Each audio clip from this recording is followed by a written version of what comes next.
At ngayon, na-survive ni Vice President Sara ang kaliwat kanang atake sa kanya ng 3 taon. Pati impeachment na-survive na rin niya.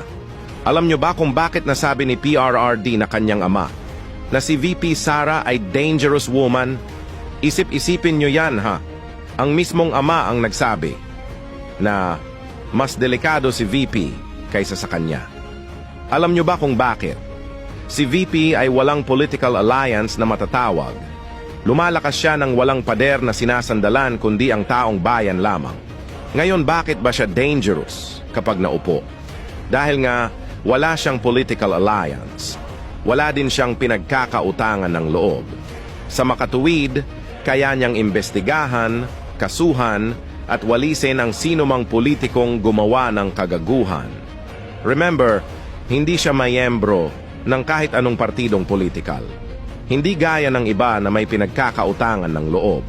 Kaya kung magiging presidente siya, napakadelikado niya para sa mga kurakot dahil gumagalaw siya ng mag-isa. Kung si PRRD may mga pinagkakautangan ng loob, si VP Sara wala. Kaya magdasal na kayo